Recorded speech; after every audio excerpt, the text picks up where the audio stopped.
你用右手打我的脸。看清楚了吧？师傅啊，刚才我没看清楚，可不可以再来一次？好，看清楚啊！现在第2招，用点力打我肚子。哎呀，太快了，我还是没看清楚。好吧，我再来一次，你们看清楚啊！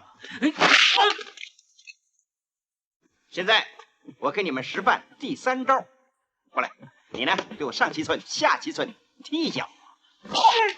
那可叔叔，我还没踢呢。这个先发制人，看清楚了吧？清楚了。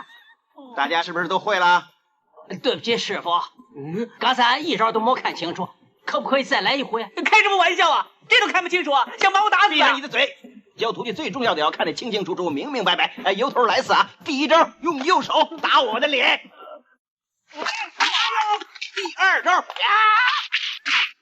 这是常威被打最惨的一次。由于常威一事无成，是个无业游民，平时只能在叔叔的中药铺打杂，顺便当陪练。可常威也不是一无是处，他天生通灵，神打术无师自通。他的好兄弟亮坤是殡仪馆的首席化妆师，闲暇之余也会拉上常威接一些驱魔的私活。这天，被打成熊猫眼的李老板就找到了2人。一进屋，常威就感觉到了一股邪气。梁坤趁机宣传英叔中药铺的跌打酒。就在此时，屋内的灯泡突然爆开，一个女人的声音传了出来：“过来呀！”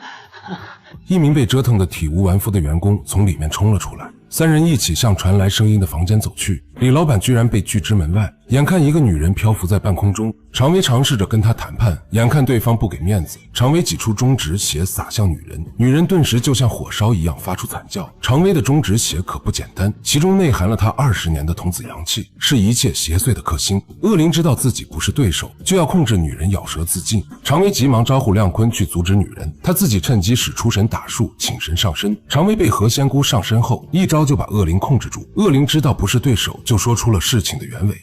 我叫陳之成，為何又揸仔嚟謀害人家女子？佢係我條女，俾出佢個肥佬溝咗，做情婦。我一氣之下怨兩之盡，我家下揾佢落去陪我，咁都唔得。孽債，孽債，誰是誰非我不管，總之你在這鬧事就是不對。今天本仙姑非教訓你不可。可即使李老板有錯在先，何仙姑也沒有放過他，將他當場超度。送走何仙姑以後，女孩總算被救了回來。得知前因後果的2人打算教訓一下這個老不正經的李老板。哎呀，胖子，你好的馬子，我打死你啊！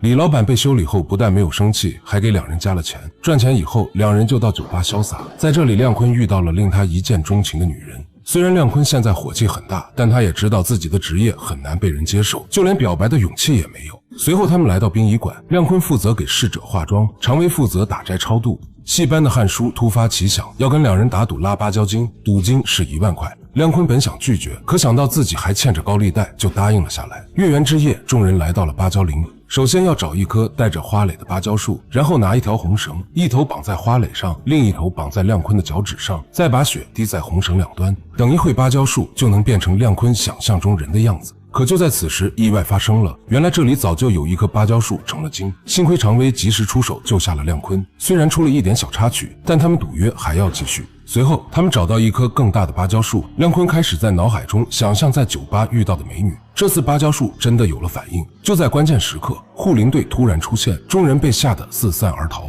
他們都沒有注意到身後的芭蕉樹真的變成了美女的樣子。芭蕉精跟着血脈指引附到了亮坤的車上。隨後，亮坤和常威來到酒吧拼酒。俗話說酒壯慫人膽，喝醉的亮坤終於鼓起勇氣向女神表白。告訴你一個秘密。我喜歡你啊！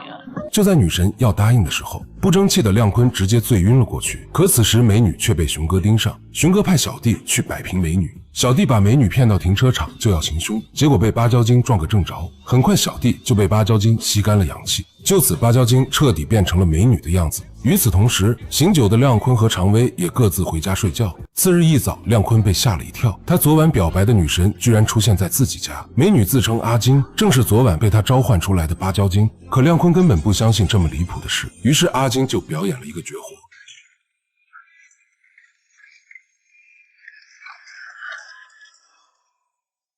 亮坤当场就被吓得两腿发软，阿金更是告诉他一个惊天噩耗，自己要在这里待够1个月才能重返芭蕉林。次日一早，亮坤想找好兄弟常威来收服芭蕉精，可英叔却告诉他常威去了广州。亮坤急忙把英叔拉到一旁，说出了芭蕉精的事情，随后更是拉着英叔回家收妖，结果没看到芭蕉精，却看到了亮坤的小姨。不是，我是他。生哥，我有点东西给你。好小子啊，用这种手段骗我来，是不是想让我做你姨父啊？这下英叔觉得根本没有什么芭蕉精，完全是亮坤的计策。亮坤急忙寻找，却不见芭蕉精的踪影。小姨见他毛手毛脚，就告诉他今天是7月14，拉他给仙人上香。就在此时，阿金突然出现，吓了英叔一跳。亮坤只能尴尬地介绍这是自己的女朋友阿金。小姨见状不想做电灯泡，就拉着英叔出去约会。既来之则安之。亮坤见阿金并没有伤害自己，于是便打算让她做自己1个月的女朋友。他让阿金剪了自己女神的同款发型，然后又来餐厅吃饭。就在此时，亮坤发现阿金居然有透视能力。正愁没钱还高利贷的亮坤顿时心生一计，他要带着阿金去熊哥的赌场，靠他的特异功能把钱赢回来。阿金却一脸凝重地警告他，通过看相，他发现亮坤天生没有横财命，赢了钱也无福消受，甚至会有血光之灾。但被金钱冲昏头脑的亮坤哪里听得进去，他发誓只赢40-50万就收手。两人来到赌场，阿金果然大显神通，在他的指点下，亮坤压什么中什么。当阿金看到骰盅里是3个4的豹子时，他立刻阻止亮坤下重注，因为1赔150倍，赢来的150万巨款足以要了亮坤的命。亮坤犹豫再三，最终只压了3000块，即便如此，也赢得了45万的巨款。熊哥闻风而来，亮坤见状立刻还清了自己和朋友的欠款，还嚣张地给了熊哥一笔赤红。临走时，熊哥试探亮坤：这什么牌？你开什么玩笑？扑克牌啊！黑桃5。再见了，熊哥。熊哥表面不动声色，暗地里却起了杀心。然而刚出赌场，阿金的预言就应验了。亮坤先是踩了香蕉皮摔倒，然后又是高空坠物，幸亏阿金及时帮他挡灾。接着是汽车的4个轱辘被人卸走。无奈之下，他们只能打车回家，可劫难接踵而至，一伙劫匪盯上了这辆出租车。阿金担心亮坤会有危险，于是便控制出租车变向，结果适得其反，劫匪慌忙下走火，击中了亮坤。紧接着出租车失控翻下了山崖，看着奄奄一息的亮坤，阿金十分自责，于是便用自己的灵气救了亮坤。等亮坤醒来后，他的伤口已经复原，看到一旁倒地的阿金，亮坤就明白了一切。看着为救自己而垂死的阿金，亮坤心痛欲绝，毫不犹豫地将自己的阳气渡给了他。次日一早，阳气受损的亮坤来到了英叔的中药铺，原来英叔早就给他准备好了清炖鸡卵。来，另一边，在小姨的指导下，阿金还上演了一出假装勾引英叔的戏码，成功试探出亮坤对自己的真心。看着亮坤吃醋又抓狂的样子，两人的关系发生了翻天地覆的变化。7月15的晚上，英叔打电话约小姨出来逛街，于是小姨便让亮坤和阿金留在香烛店看门。今晚恰好是中元节，于是亮坤就带着阿金出来给仙人烧衣。第一次玩火的阿金感觉十分过瘾，阿金用自己的头发编了一个手链作为定情信物送给了亮坤。就在此时，一个火星落在了阿金身上，阿金瞬间就像遇到了天敌一样惊恐不已。这一幕恰好被刚刚经过的熊哥看在眼里。熊哥为了拿回上次他们在赌场赢走的钱，和小弟带着火把上门，在火把的威胁下，阿金的法术彻底失灵。熊哥趁机对着阿金疯狂输出，亮坤摆平熊哥的2个小弟以后，便上来和熊哥拼命。在打斗中，亮坤一桶大豆油就泼在了熊哥身上，随后燃气灶被意外点燃，熊哥化作了火男，被推下了楼。然而今晚恰好是7月15中元节，熊哥带着满腔怒怨，当晚就化作了厉鬼。变成厉鬼后，熊哥被本能驱使来到了香烛铺，抓起给死人祭祀用的香烛，大口嚼了起来。小姨听到动静出来查看，结果却惨遭毒手。随后熊哥就来到镜子前，看到自己生前被烧得面目全非的脸，他就拿来许多白蜡喷火，融化后把白蜡抹到自己脸上，变成了较为体面的鬼样子。然后熊哥又挑了件纸做的西装烧给了自己。与此同时，英叔拿着玫瑰花打算向小姨求婚，